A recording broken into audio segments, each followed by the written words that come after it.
अकोले तालुक्यातील राजूर गावातील वाड्या वस्त्यांवर नियमित पाणी पुरवठा होत नसल्यामुळे तेथील आदिवासी महिला आणि ग्रामस्थांनी राजूर ग्रामपंचायतला टाळा ठोकून निषेध केलाय। विशेष म्हणजे माजी आदिवासी विकास मंत्री मधुकर पिचड यांच्या गावातील ही ग्रामपंचायत आहे।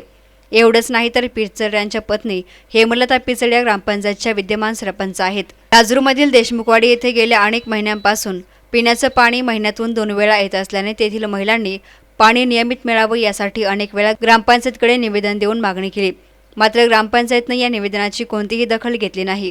ग्रामपंचायतचे उपसरपंच कानकाटे यांनी टाळी लावण्यास महिलांना विरोध केला, मात्र जिल्हा परिषद सदस्य डॉक्टर किरण लहामटे, सुनीता भांगरे आणि येथील आदिवासी महिलांनी उपसरपंचांना बाहेर काढून देऊन अखेर ग्रामपंचायतला टाळा ठोकून निषेध व्यक्त केला। ग्रामपंचायतची निवडणूक झाली, आश्वासनं काय दिले होती हे माणसं 5-6 महिन्यात विसरली। 24 तास आम्ही राजूरला पाणी देऊ। अरे ज्या देशमुख वाडीला वर्षातून 2 वेळा पाणी येतं, प्यासाचा निधी तुम्ही म्हशीचा तलाव बांधला, नाना नानी पार्क बांधला, पण लोकांच्या मूलभूत सुविधांकडे तुम्ही काही लक्ष दिलं नाही। मागच्या काही दिवसापासून ग्रामपंचायत सदस्यांच्या मीटिंगच झाल्या नाही।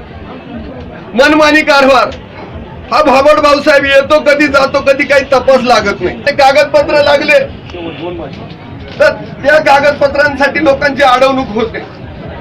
देशमुखवाडी ह्या वाडीला यांनी 1 वर्षापूर्वी आमदाराच्या नावाने जो प्यासाचा निधी, खरा तर ग्रामपंचायत पण सांगितलं की आमदारांनी पाईपलाईन मंजूर केली। काही झालं की यांच्यामुळं, अरे जर पाणी तुम्ही राजूरला देऊ शकत नाही तर तुम्ही ही खोटी आश्वासनं लोकांना का देतात? खोटा श्रेयवाद कशासाठी करा? माझं जे म्हणणं आहे। न्यूज रिपोर्टर गणेश आवारी, एस9 मीडिया, अकोले।